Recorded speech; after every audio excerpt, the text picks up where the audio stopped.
నమో నారాయణ. నిన్న మాఘపురాణం 3వ అధ్యాయం చెప్పుకున్నామండి. ఇవాళ 4వ అధ్యాయం కుత్సురుని వృత్తాంతం.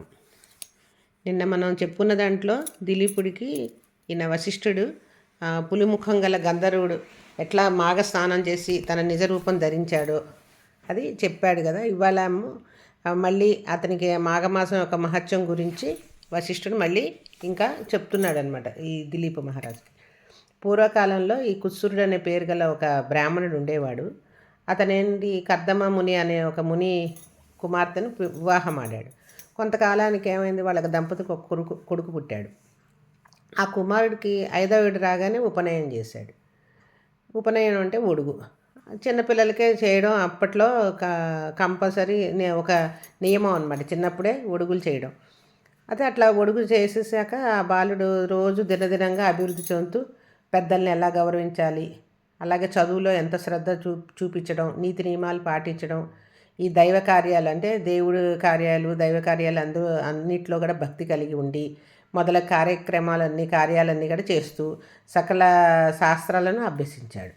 ఈ విధంగా కొంతకాలం గడిచిపోయింది. ఆ బ్రాహ్మణుడు చూస్తుండగా యుక్త వయసు వచ్చింది, కొంచెం పెద్దవాడయ్యాడు. అతనికి దేశాటనకి పోవాలని కోరిక కలిగి తీర్థయాత్రలు కానీ బయలుదేరాడు. ఈ దేశాటన అన్నది సాధారణంగా రాజులు యువరాజు పట్టాభిషేకం ముందర తండ్రి ఏం చేసేవారంటే కొడుకుని అన్ని రాజ్యం వెళ్ళి దేశాటన చేసి ప్రజల స్థితిగతులు, వాళ్ళ మనోభావాలు, వాళ్ళు ఎట్లాగా రాజు గురించి ఏమనుకుంటున్నారు, వాళ్ళ పరిపాలన విధానం, వీళ్ళ వల్ల వాళ్ళకి ఏమైనా మంచి జరుగుతుందో చెడు జరుగుతుందో ఇవన్నీ కూడా తెలుసుకురమ్మని కొడుకుని సాధారణంగా పట్టాభిషేకం ముందర రాజు పంపించేవాడు. అయితే ఇక్కడ ఈ బ్రాహ్మణ బాలుడు ఏం చేశాడంటే తీర్థయాత్రలు కానీ బయలుదేరాడు. అనేక పుణ్యక్షేత్రాలు దర్శించి ఆ సిద్ధులను అందరినీ సేవిస్తూ ఈ మాఘమాసం వచ్చేసరికి కావేరీ నది తీరాన్ని చేరాడు. ఈ కావేరీ నది మనకి దక్షిణాదిన తమిళనాడు ప్రాంతంలో ఉంది. అప్పుడు అతను అనుకున్నట్ట, నా పుణ్యఫలం కొలిది ఈ మాఘమాసంలో నేను కావేరీ స్నానం చేసే భాగ్యం కలిగింది, నాకు ఇది నా అదృష్టం అని చెప్పి ఆ బ్రాహ్మణుడు కుమారుడు అనుకుని సంతృప్తి చెందాడు. ఆ మాఘమాసం అంతా కూడా అక్కడే ఉండి ఈ అధిక ఫలాన్ని సంపాదిస్తాను అని మనసులో నిశ్చయించుకొని ఒక ఆశ్రమాన్ని అక్కడ నిర్మించుకొని రోజు నిత్యం కూడా ఆ నదిలో స్నానం చేస్తూ 3 పూట్ల సంధ్యావందనం చేసుకుంటూ భక్తితో భగవంతుని సేవిస్తూనే అక్కడే కాలం గడుపుతూ ఉండేవాడు. ఆ విధంగా ఆ నదీ తీరంలో 3 సంవత్సరాలు ఉన్నాడు. 3 సంవత్సరాలు ఈ విధంగా చేసేటప్పుడు అతనికి అత్యధిక పుణ్యఫలం సంపాదించుకున్నాడు. ఆ తర్వాత అన్ని కోరికలను సంపాదించుటకు, ఇంకా కోరికలు అన్నీ తీరాలి, ఇంకా సంపాదించుకోవాలి కోరికలు అని ఒక ఘోర తపస్సు చేద్దామని తలిచి ఆ సమీపంలో ఒక పర్వతం ఉంటే అక్కడికి వెళ్ళి తపస్సు చేసుకుందాము, తపస్సు చేసి భగవంతుని మెప్పించి తనకి కావాల్సిన కోరికలు తీర్చుకుందాము అని మొదలెట్టాడు. అట్లా కొంతకాలం నిష్టగాను నిశ్చల మనస్సుతోటి తపస్సు చేస్తూ ఉండేవాడు. అతని దీక్షకు ఆ శ్రీమన్నారాయణుడు సంతోషించి ప్రత్యక్షమయ్యాడు. ఎక్కువ కాలం గడవకుండానే శ్రీమన్నారాయణుడు అతని యొక్క భక్తికి, అతని యొక్క తపస్సుకి మెచ్చి ప్రత్యక్షమయ్యాడు. ఆ బ్రాహ్మణ యువకుడు కళ్ళు తెరిచి చూసేసరికి ఏముంది, శంఖ చక్ర గదాధరుడైన కోటి సూర్యుల ప్రకాశంతో ఉన్న శ్రీహరి నిండు విగ్రహాన్ని చూశాడు.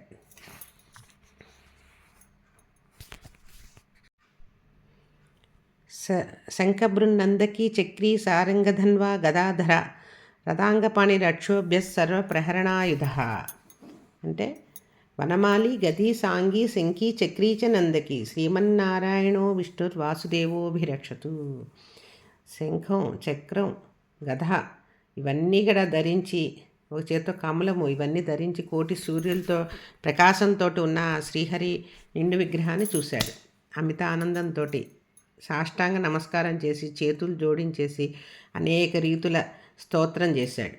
ఈ విధంగా ఆ స్తుతించిన బ్రాహ్మణ యువకుడి భక్తిభావానికి శ్రీహరి సంతసించి అతన్ని ఆశీర్వదించి ఇట్లు పలికాడు. ఓ విప్రకుమార, ఓ బ్రాహ్మణ కుమార, నీవు భక్తి ప్రభావంతో నన్ను ప్రసన్నుని చేసుకుంటివి. అది ఎట్లా అంటే, నీవు విడవకుండా అనేక మాఘమాసంలో నదీ స్నానం చేసి తపస్సు చేసిన వాళ్ళు కూడా పొందని, ఎంతో తపస్సు చేస్తే కూడా పొందని మాఘమాస పుణ్యఫలాన్ని నువ్వు సంపాదించావు.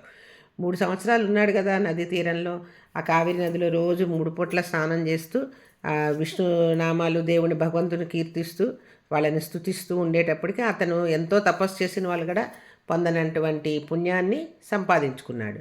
అని నువ్వు సంపాదించావు. అందుచేత నీపై నాకు చాలా అనురాగం కలిగింది. అందుకని నీకేం కావాలో కోరుకో, నీ అభిష్టాన్ని నెరవేరుస్తా, నీ కోరిక తీరుస్తాను అని శ్రీమన్నారాయణుడు పలికాడు.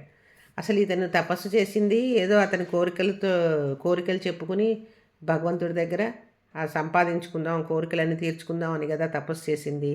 కానీ ఎప్పుడైతే ఆ మహావిష్ణువుని చూశాడో, ఆ రూపాన్ని చూడగానే అతను అన్నీ కూడా ఇంకా అన్నిటి మీద ఇంట్రెస్ట్ పోయింది. ఇప్పుడు మనకైనా అంతే, ఆ భగవంతుడు కనిపిస్తే ఏం మాట్లాడతాం, ఏం మాట్లాడగలమా? ఎన్నో అనుకుంటాం ఏవో కోరికలని. గుళ్ళకి వెళ్తే మాత్రం కోరుకుంటాం, కానీ ఇంట్లో అనేటప్పటికి నిజంగా భగవంతుడు ఎదురుగుండా పడేటప్పటికి మనకు కనిపించేటప్పుడు మనం ఏమైనా కోరుకోవాలని అనిపిస్తుందా? ఏమీ లేదు. తిరుపతి చూడండి, వెంకటేశ్వర స్వామి దర్శనానికి వెళ్తాం, లైన్లో ఏవేవో అనుకుంటాం, ఇవి కోరుకోవాలి అవి కోరుకోవాలని. కానీ ఆ మూర్తిని చూడగానే అసలు అన్నీ మర్చిపోయి ఒక తన్మయంలో ఉండిపోతాం అంతే. అది చూసా 2 నిమిషాలు, 1 నిమిషము, మళ్ళీ బయటకు వచ్చాక అనుకుంటా, అయ్యో ఇలాగ అనుకున్నాం, అది తలుచుకుందాం అనుకున్నాం, ఇది కోరుకుందాం అనుకున్నామని. కానీ అది మనం కోరుకోలేము. శ్రీహరి పలికిన పలుకులకి ఆ బ్రాహ్మణుడు తన్మయుడే, ప్రభు జగద్రక్షక సర్వంతర్యామి ఆపద్బాంధవ నారాయణ, నీ దివ్య దర్శనం వల్ల నా జన్మ తరించిపోయింది. నిన్ను చూసినది మొదలు నేను ఏ విధమైన సుఖాలు కోరుటకు నా మనసు అంగీకరించలేదు. ఇంకేం సుఖాలు? ఆయన దగ్గరికి వెళ్ళడమే సుఖం. ఆయన మోక్షం పొంది ఆయనలో కలిసిపోవడమే అదే సుఖం, పెద్ద సుఖం. ఆ సుఖాన్ని మించిన ఇవన్నీ కూడా మామూలు ఐహికంగా మనం ఏదన్నా బాహ్యంగా ఉండే సుఖాలు ఇవి కావు. అసలైన సుఖం అన్నది స్వామిలో కలిసిపోవడమే సుఖం. అందుకని ఏ విధమైన సుఖాలు నాకు కోరడానికి నా మనసు అంగీకరించట్లేదు. మనుషుడు ఏ మహాభాగ్యం కొరకు, మనిషి ఏ జీవితాంతం కూడా ఏ మహాభాగ్యం కొరకు జీవితాంతము దీక్ష వహిస్తూ పూజలు పునస్కారాలు చేస్తూ ధ్యానం చేస్తూ ఉంటారో ఆ మహద్భాగ్యము నాకు కలిగింది. ఇప్పుడు నేను ఇంకో కోరిక ఏం కోరుతాను? అందరూ కోరుకునేది మునుల దగ్గర నుంచి, ఋషుల దగ్గర నుంచి అందరూ ఈ మోక్షం కోసం, ఈ విష్ణు కానీ సర్వంతర్యామిని చూడడం కోసమే కదా, ఆయనలో కలిసిపోవడమే కదా అందరూ కోరుకునేది. అలాంటప్పుడు ఇంక నేను వేరే ఏం కోరికలు కోరుతాను? అదే నాకు ఎదురుగుండా నువ్వు కనిపించావు, నాకు ఇంకేమీ అవసరం లేదు. కానీ మీ దివ్య దర్శనం నాకు ఎటుల కనిపించిందో అటులనే అన్ని వేళ ఎందుకడా ఈ స్థలమందు ఆ భక్తులకు దర్శనం ఇచ్చుచుండవలెను, అదే నా కోరిక. కానీ మీరు కోరుకోమన్నారు. భగవంతుడు కోరుకో అన్నప్పుడు ఏదో ఒకటి కోరుకోవాలి. అందుకనే ఏమన్నాడు, నాకు ఎట్లా నువ్వు దర్శనం ఇచ్చావు, దివ్య దర్శనం, అట్లాగే ఇక్కడ అన్ని వేళల్లో ఇక్కడ ఉండి భక్తులు అందరూ వచ్చేవాళ్ళందరూ కూడా దర్శనం ఇవ్వాలి అని చెప్పారు. మరి ఇది ఏ ప్రాంతంలో ఉందో ఇక్కడ మరి ఇవ్వలేదు, తెలియదు. కాకపోతే ఇది కావేరీ నది అన్నారు కాబట్టి తమిళనాడులోనే ఏదో ఉంటాయి, అన్నీ విష్ణు దేవాలయాలు ఎక్కువ ఉన్నాయి కాబట్టి అటువైపు ఆ విష్ణు దేవాలయాల్లో ఏదో దేవాలయం అయి ఉండవచ్చు.